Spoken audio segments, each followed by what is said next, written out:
आता सांगली जिल्हा परिषदेच्या निवडणुकीच्या बाबतीमध्ये निवडणुका झाल्या आहेत, बलाबल ठरलेलं आहे.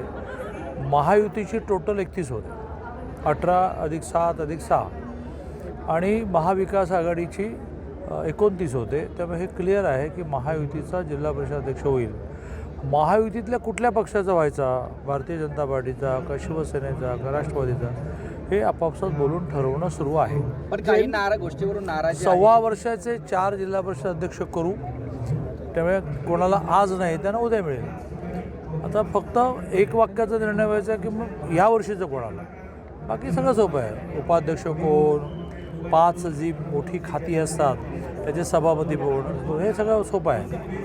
पहिल्या वर्षी अध्यक्ष कोणाचा, लॉजिकली BJPचा, कारण आमचे 18 आहेत, 16+1+1. पण प्रामुख्याने राष्ट्रवादी काँग्रेसचं म्हणणं आहे की स्वर्गीय अजितदादांच्या जाण्याच्या पार्श्वभूमीवर तुम्ही पहिलं 6 वर्ष आम्हाला द्या.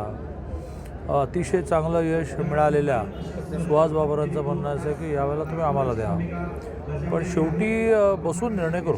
नाराजी काय आहे का, आणि उद्या मुख्यमंत्रीच्या सोबत मीटिंग आहे असं काही कारण तसली नाराजी नाही. काही जिवंत माणसं ज्यावेळेला एकत्र काम करतात त्यावेळेला म्हणजे यंत्र असतील तर त्यांचं काही भांडण होत नाही. जिवंत माणसांची भांडणं होतात, मग ती जिवंत माणसं असल्यामुळे ती बसून सोडवतात, पुन्हा तिथे न अडखळता मार्गक्रमण करतात. असं काही असेल नाही आहे फार तर ते माननीय मुख्यमंत्री महोदय हा एक असा लोहचुंबक आहे की तिथे गेले की सगळेजणं त्यांचं मान्य करतात. तेही अतिशय योग्य मार्गदर्शन करतात. ते बाबा 2 गोष्टीत तुम्ही मागे जा, 2 गोष्टीत तुम्ही पुढे या, असं करा.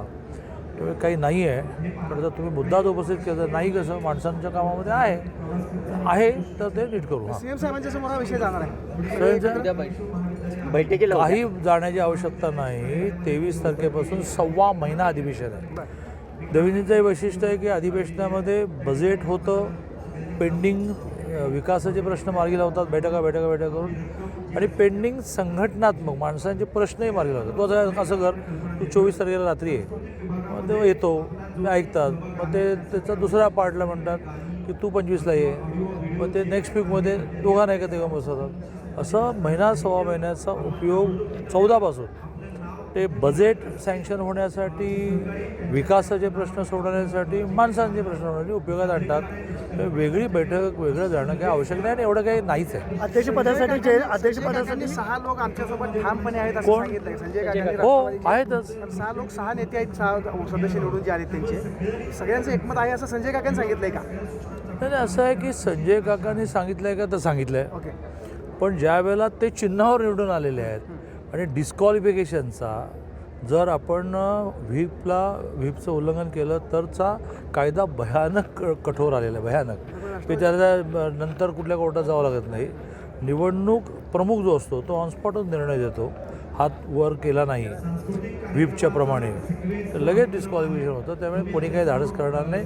आणि असं काही BJP, शिवसेनेत किंवा राष्ट्रवादी अजितदादांमध्ये काही असा प्रॉब्लेम असेल जयंत पाटलांना आपल्या बाबतीत विचारलं असतं अध्यक्षपद.